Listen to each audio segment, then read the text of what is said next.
Le problème de sommeil, on convoque encore ici un spécialiste des maladies du sommeil pour nous parler des apnées de sommeil. Ce sont des pauses respiratoires, mais on va s'arrêter sur le plan vraiment littéral. C'est des petites pauses de 10 à 30 secondes qui peuvent arriver sur une fréquence, par exemple, de 10 fois sur l'heure. Et les personnes qui en souffrent ne savent même pas en fait qu'elles souffrent d'apnée de sommeil. Mais ça fait donc partie des troubles de sommeil. Heureusement, pour vous, chers téléspectateurs, nous avons donc rencontré le docteur Mbangué, voilà, qui se fera donc fort de nous donner quelques conseils à titre préventif et bien sûr curatif. Et évidemment, je parlais du centre des impôts de Bonandion. Non, il est juste en face de celui de Bonapriso. En tout cas, le centre des pathologies du sommeil vous permet de corriger beaucoup de problèmes. Et justement, le docteur Mbangué Lobé nous donne la précision ce matin. On regarde.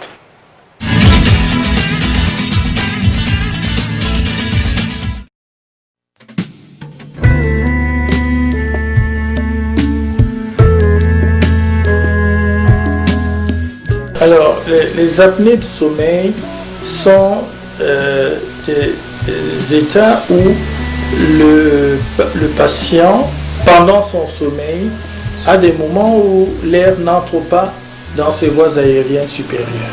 Et il faut savoir que chez l'enfant, le ronflement est nécessairement pathologique. Un enfant ne doit pas ronfler.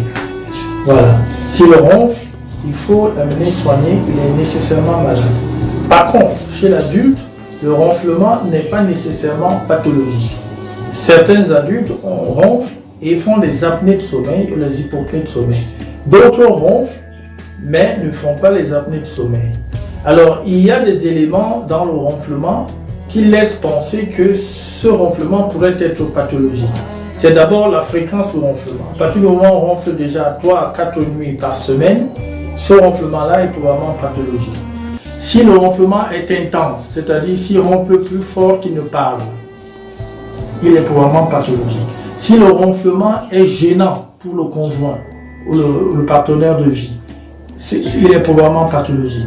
Si la personne fait des étouffements, des suffocations pendant la nuit, son ronflement est probablement pathologique. Et s'il fait des pauses respiratoires, son ronflement est probablement pathologique. Et si ce ronflement dépend de la position sur le lit. Il y a des gens qui ronflent beaucoup quand ils sont sur le dos, ils ronflent moins quand ils sont sur le côté. Ce signe, ce changement d'intensité du ronflement en fonction de la position est également un signe évocateur d'un ronflement probablement pathologique. Alors donc, il faudra voir pour quelqu'un qui ronfle beaucoup, qui ronfle fort, de savoir si cette personne a un ronflement qui s'accompagne des apnées ou des hypopnées de sommeil. Et ça, il n'y a pas une autre façon de le savoir que de le prendre au laboratoire pour une nuit, de lui faire un enregistrement vidéo polysomnographique et c'est l'appareil qui va compter ses ronflements, compter ses apnées et ses hypopnées et nous donner toutes les informations dont nous avons besoin pour savoir s'il y a syndrome d'apnée obstructive du sommeil, quelle est la gravité de ce syndrome et quelles sont les comorbidités.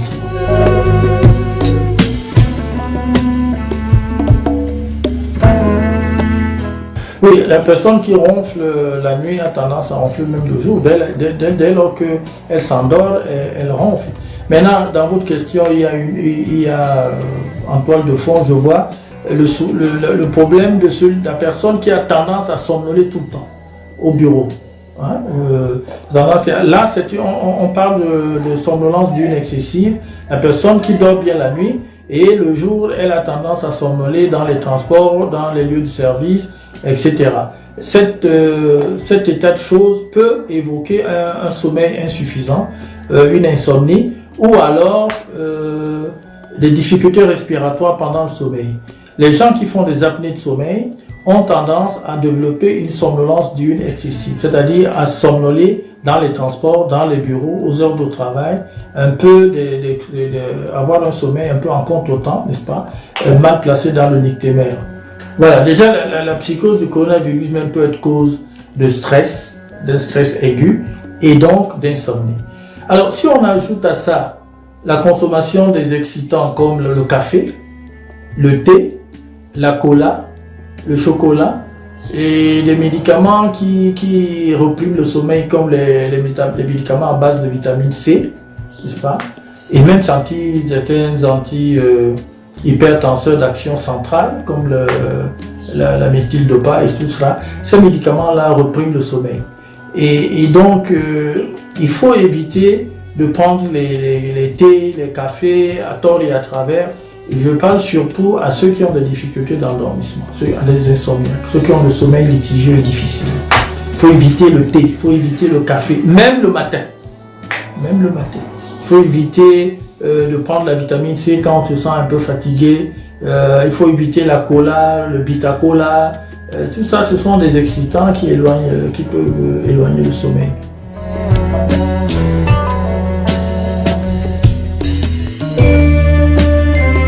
Alors, la première chose, c'est de ne pas considérer le ronflement comme une chose banale.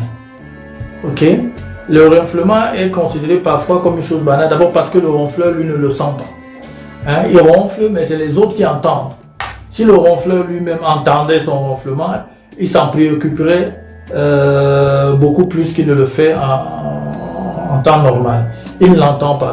Très souvent, c'est le conjoint qui entend ce ronflement et qui en souffre. Voilà, première chose, il ne faut pas le prendre à la légère. Nous avons donné ici les critères de gravité, qu'est-ce qui montre qu'un ronflement peut suggérer une apnée de sommeil. Ça, c'est la première chose. Autre chose, quand on ronfle, il faut éviter d'aggraver les choses par l'alcool. Il faut éviter d'aggraver les choses par le tabagisme.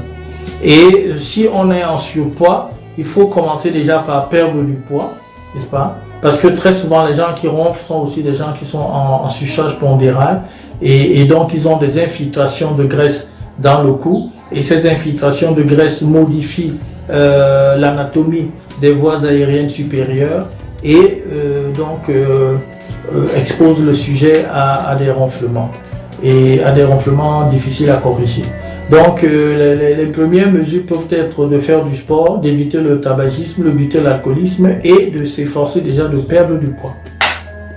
Mais au-delà de cela, il faudra venir au centre des pathologies du sommeil pour que l'on puisse faire un bilan exhaustif de ce ronflement et que l'on sache exactement s'il est un ronflement pathologique ou pas et quel est son niveau de gravité, n'est-ce pas? Et qu'est-ce qu'il y a lieu de faire pour le corriger.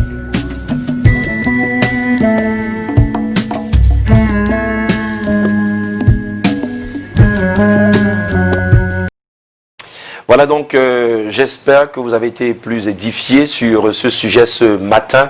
Et comme le docteur Mbangelo Bella dit, ne prenez plus le ronflement comme quelque chose de banal. Exactement. Parce qu'il y a une cause quelque part qui peut créer de graves soucis plus tard. Alors on sourit parce qu'on s'imagine qu'il y a beaucoup qui ont trouvé vraiment un intérêt majeur dans ce sujet parce que on se trouve soit dans un registre, soit dans l'autre. Donc pratiquement des petits dormeurs ou des gros dormeurs. De toute façon, chacun veut dire, il y a pas mal de personnes qui souffrent de ronflement et on a pu prendre acte des différents facteurs. On peut avoir peut-être la consommation de caféine ou encore d'excitants et bien sûr du surpoids. Donc ce sont des choses qui augmentent le ronflement et bien sûr les apnées de sommeil. Merci encore au docteur Mbangue qu'on peut retrouver où en fait? Du côté de Bonapriso, en face direction des impôts, pour des questions de santé.